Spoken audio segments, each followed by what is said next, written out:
J.V. Stalin. Foreigners and the Kornilov Conspiracy. September 12, 1917. Source: Works, Volume 3, March to October, 1917. Publisher: Foreign Languages Publishing House, Moscow, 1954. In connection with the Kornilov conspiracy, a mass exodus of foreigners from Russia is lately to be observed. The bourgeois press hacks seek to suggest a connection between this phenomenon and rumors of peace or even the triumph of Bolshevism in Petrograd and Moscow.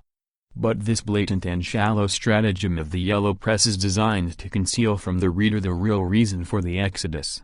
The real reason is the undeniable fact that certain foreigners were implicated in the Kornilov conspiracy, and now these brave gentry are wisely seeking to escape being called to account.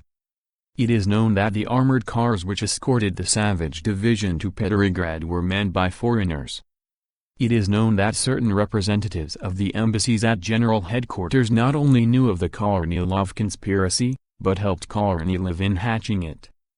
It is known that the adventurer Stalin, agent of the Times and the imperialist clique in London, who on his arrival from England went straight to the Moscow conference and then proceeded to General Headquarters, was the moving spirit and the first fiddle of the Kornilov revolt. It is known that already in June a certain prominent representative of the most prominent embassy in Russia definitely associated himself with the counter-revolutionary machinations of Kaledin and the others, and backed his association with substantial subsidies out of the funds of his patrons. It is known that the Times and Le Temps, see footnote 1, did not conceal their displeasure at the failure of the Kornilov revolt and abused and vilified the revolutionary committees and Soviets.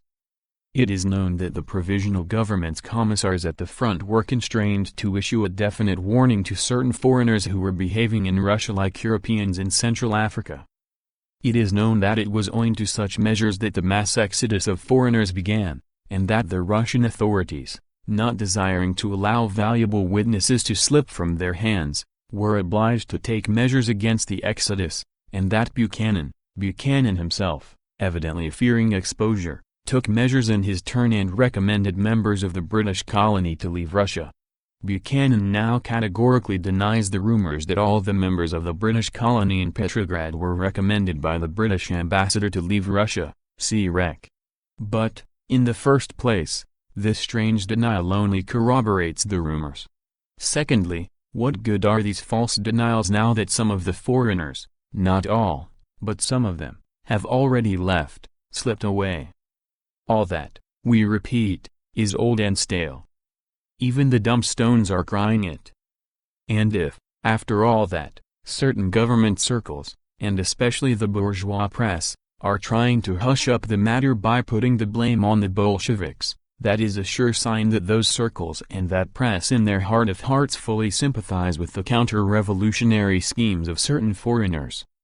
Listen to what Diane, organ of socialist thought, has to say.